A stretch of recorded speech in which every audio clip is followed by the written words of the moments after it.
رحمت رمضان، ہے رحمت رمضان۔ ناظرین کرام، ایک مرتبہ پھر حاضر خدمت ہو چکے ہیں۔ آپ دیکھ رہے ہیں رحمت رمضان وظائف کے ساتھ، اور ہمارے ساتھ یہاں موجود ہیں بڑی پیاری شخصیت ہیں الحاج سید محمد علی شاہ صاحب، جو محتمم ہیں جامعہ نور القرآن کے، اور آپ دیکھ رہے ہیں کہ بڑے پیارے پیارے ثناخواں بھی تشریف فرما ہیں، سید ثاقب، حافظ احسن قادری، جامی رضا قادری، اور یہ خوبصورت بزم سجی ہوئی ہے۔ قبلہ شاہ صاحب، سب سے پہلے آپ کو السلام علیکم ورحمۃ اللہ وبرکاتہ۔ وعلیکم السلام ورحمۃ اللہ وبرکاتہ۔ خیریت سے آپ ٹھیک ہیں؟ الحمدللہ۔ ماشاء اللہ۔ حضرت، افطار کے وقت کوئی ایسا عمل یا وظیفہ کہ جس کی برکت سے ہم مستجاب الدعوات بن جائیں، یعنی ہر حاجت، ہر دعا پوری ہو جائے؟ سبحان اللہ العظیم وبحمدہ عدد خلقہ ورضا نفسہ وزینۃ عرشہ ومداد کلمات۔ حافظ صاحب، تفسیر جلالین میں اس کا حاشیہ ہے ساوی، اور اسی طرح کئی تفاسیر کے اندر یہ موجود ہے، اور ماشاءاللہ یہ ماہ رمضان افطار کے وقت تو ویسے بھی دعاؤں کی قبولیت کا وقت ہے، اور بعض روایت کے مطابق 10 لاکھ گنہگار جہنم سے آزاد کی، اور پھر ماشاءاللہ افطار کے وقت مزدور کو اس کی مزدوری کے ملنے کا وقت ہوگا۔ ایک تو میں اپنے تمام ناظرین سامعین سے عرض کروں گا، جب بھی افطار کا وقت ہو خصوصی طور پر دعا کا اہتمام فرمائیں افطار کے وقت، اور الحمدللہ یہ دعاؤں کی قبولیت کے علامات ہیں۔ جتنے بھی اولیاء کاملین کے معمولات دیکھیں گے، وہ افطار کے وقت عام دنوں میں ماہ رمضان کے علاوہ بھی اثر سے مغرب ان کا نفلی اعتکاف کا سلسلہ، اور مغرب سے پہلے دعا کا ایک سلسلہ رہتا ہے۔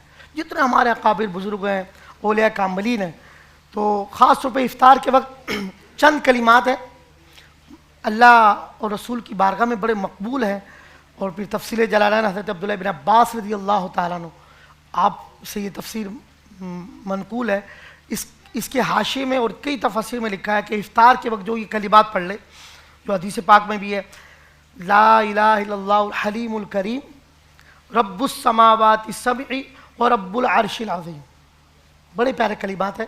لا الہ الا اللہ المالک، لا الہ الا اللہ الحلیم الکریم سبحان اللہ رب السماوات السبع و رب العرش العظیم۔ فرمایا یہ کلمات جو 3 بار پڑھ لے افطار کے وقت، تو گویا ایسا ہے ایک روایت میں کہ اس نے شب قدر کو پا لیا، یعنی کہ وہ اجر کہ اس نے شب قدر کو پا لیا۔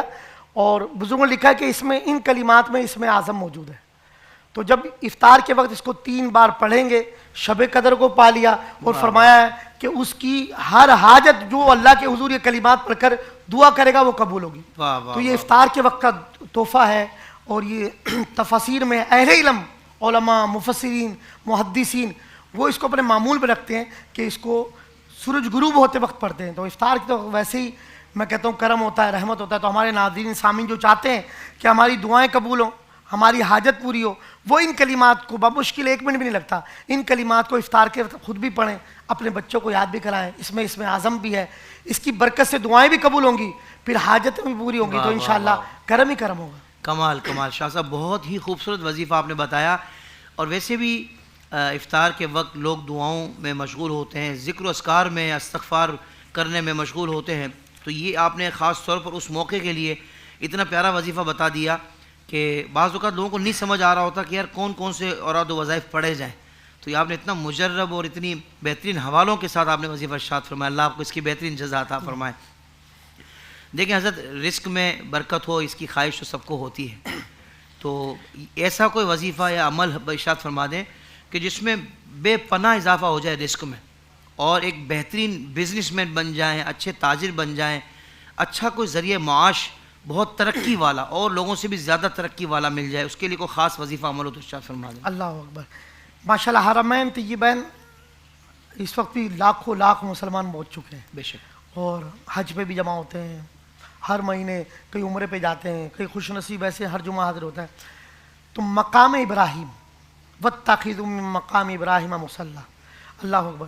حضرت مقام ابراہیم کی یہ دعا ہے، اس کے حوالے سے کئی بزرگوں نے لکھا ہے کہ جو یہ دعا اپنے معمولات میں رکھ لے گا، یعنی اس کو کثرت سے پڑھے، صبح شام پڑھ لے، تو کیونکہ اس میں حدیث ہے کہ اللہ کے پیارے حبیب صلی اللہ علیہ وسلم ارشاد فرماتے ہیں کہ اللہ تبارک و تعالیٰ فرماتا ہے، اللہ تبارک و تعالیٰ فرماتا ہے جو یہ دعا کرے گا میں اس کی خطائیں بخش دوں گا، اس کے غم دور کروں گا، محتاجی کو اس سے دور کر دوں گا، اور فرمایا محتاجی کو اس سے نکال دوں گا، ہر تاجر سے بڑھ کر اس کی تجارت دوں گا۔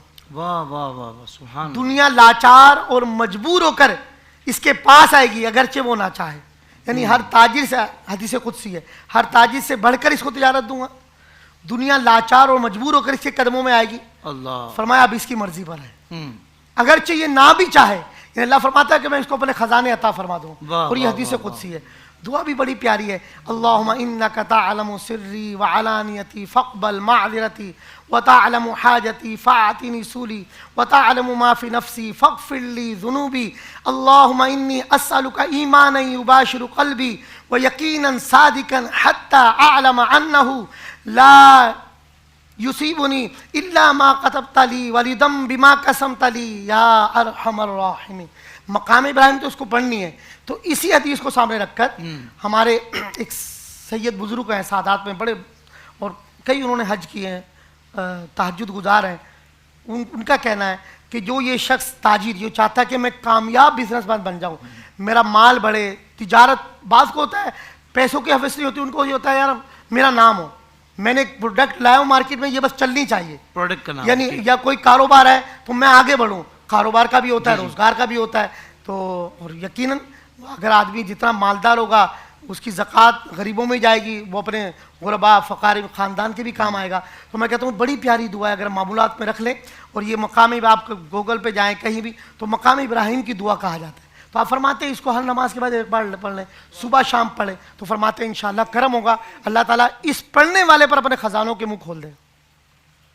سبحان اللہ، سبحان اللہ، کیا کہنے شاہ صاحب، ماشاء اللہ، بہت خوبصورت وظیفہ آپ نے جو وظیفہ ارشاد فرمائی، یہ ملے گا کہاں سے؟ کیونکہ یہ تو بہت طویل ہے نا، ظاہر بات ایک مرتبہ سن کر تو فوراً بندہ یاد نہیں کر پائے گا، تو اگر آپ یہ بھی بتا دیں کہ یہ کہاں سے اویلیبل ہو جائے گا تو یہ وظیفہ وہ یاد بھی کر لیں اور دیکھ کے پڑھنے کا معاملہ بھی ہو جائے۔ جو بھی عمرے کی کتاب لے لیں، کسی کی، امیر علیہ سنت کی، جیسے ماشاء اللہ رفیق المعترمین ہے، ٹھیک ہے، آپ یہ حضرت امیر علیہ سنت کی کتاب ہے، اس میں بھی اگر آپ چاہیں گے، اس میں عمرے میں کس عنوان سے ملے گی؟ مقام ابراہیم کی دعا ہے، مقام ابراہیم کی دعا کے عنوان سے آپ کو یہ دعا مل جائے گی، جس کی فضیلتیں ابھی قبلہ محمد علی شاہ صاحب نے ارشاد فرمائی ہیں۔ ماشاءاللہ، ماشاءاللہ، زبردست مستند دعا ہے یقیناً، اور آپ نے حوالوں کے ساتھ ارشاد فرمائی ہے۔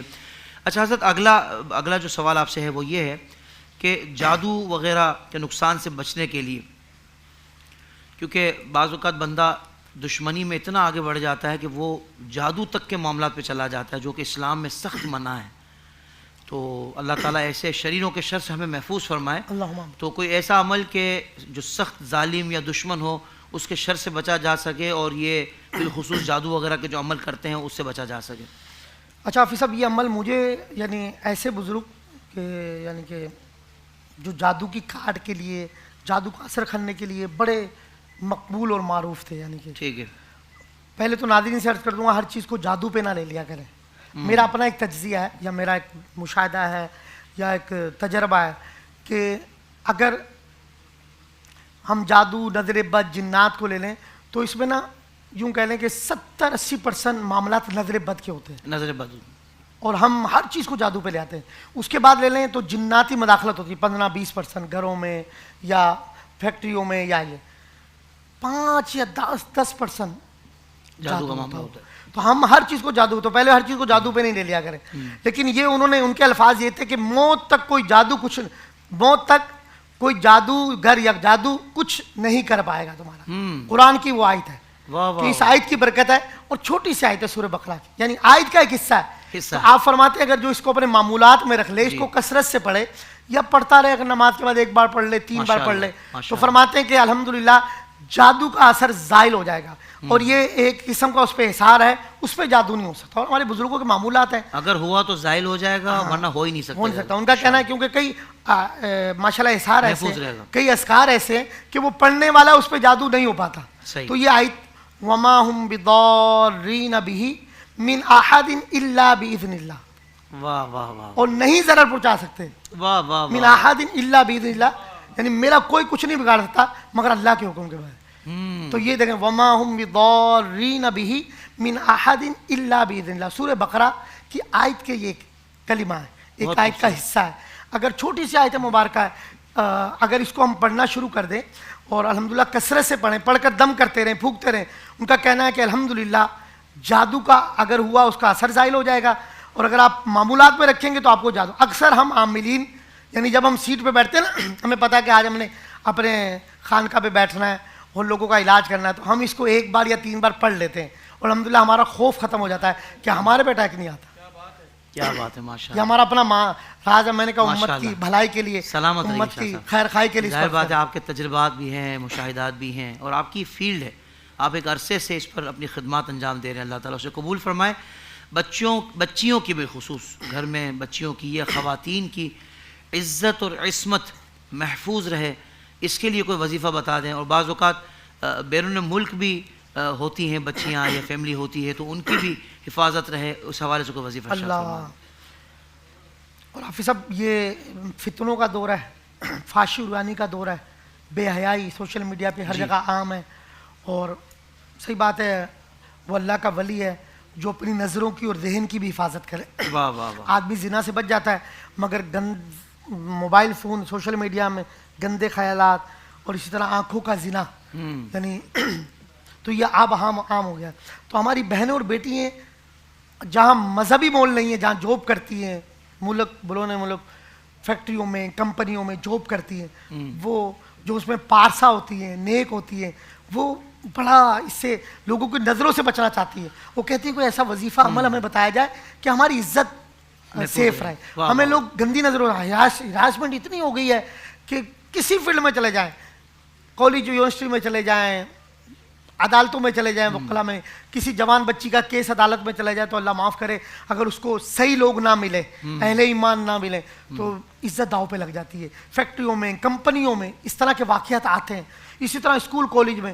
تو جو بھی ہماری بہن بیٹی چاہتی ہے میری عزت میں اضافہ ہو، اور ہونا چاہیے ہر اہل ایمان کا یہ طلب ہو کہ مجھے بری نظر سے نہ دیکھے، میری پاکیزگی سلامت رہے، طہارت میں رہوں، میری عصمت اور عزت محفوظ رہے. اور یہ ہماری بہن بیٹیوں کے کلمات یاد کرانے چاہیے، بڑے مقبول کلمات ہیں، بڑے پیارے ہیں. اور قرآن کی آیات آپ دیکھیں، ہم جو بات کر رہے ہیں حدیث اور قرآن سے کر رہے ہیں. الحمدللہ. جتنے وظائف بیان کیے جاتے ہیں کوشش ہوتی ہے کہ حدیث سے ہوں اور قرآن، یعنی قرآن اور حدیث کے اذکار اس کو ہم کہہ رہے ہیں. تو حافظ صاحب بڑے پیارے کلمات، اور دعا کے اینڈ میں یہ قرآن کی آیات بھی پڑھی جاتی ہے. ہمارے اکابرین بزرگ فرماتے ہیں جو عورت چاہتی ہے کہ میری عزت بڑھے، میری عصمت کی حفاظت ہو، اور میں معزز رہوں، خاندان میں عزت میں بھی اضافہ ہو. ہر شخص آتا ہے سبحان رب بسم اللہ الرحمن الرحیم سبحان ربک رب العزت عما یصفون وسلام علی المرسلین والحمد للہ رب العالمین. یہ بڑے پیارے کلمات ہیں، اس کے ترجمے بھی غور کریں گے مزہ آ جائے گا. اگر ہماری بہنیں بیٹی ہیں ہر نماز کے بعد ایک بار پڑھ کے پھونک لیں. صبح شام آپ فیکٹری میں کمپنی میں جاب پہ جا رہی ہیں، یہ یاد کر لیں، پڑھیں اور دم کر لیں. انشاءاللہ اس آیت قرآنی کی برکت یہ ہے کہ آپ کی عزتوں میں اضافہ ہوگا، اللہ تعالیٰ آپ کی حفاظت فرمائے گا، اور آپ معزز اور مقبول اور یعنی جس گھر میں ہوں گی، خاندان میں ہوں گی، عزت پائیں گی. یہ ہماری بہن بیٹیوں کو یاد کر لینی چاہیے. دعا کے اختتام پہ ویسے اس کو پڑھا جائے تو سنا یہ دعاؤں کی قبولیت کے بھی کلمات. سبحان اللہ سبحان اللہ. سبحان ربک رب العزت عما یصفون وسلام علی المرسلین والحمد للہ رب العالمین. بہت خوبصورت وظیفہ قبلہ شاہ صاحب نے ارشاد فرمایا. اللہ پاک آپ کو جزائے خیر دے. آپ نے ہمیں وقت عطا فرمایا شاہ صاحب، اور اتنے پیارے قرآن و حدیث سے لیے گئے وظائف آپ نے ہمیں ارشاد فرمائے ہیں. اللہ تعالیٰ آپ کو اس کی جزا عطا فرمائے.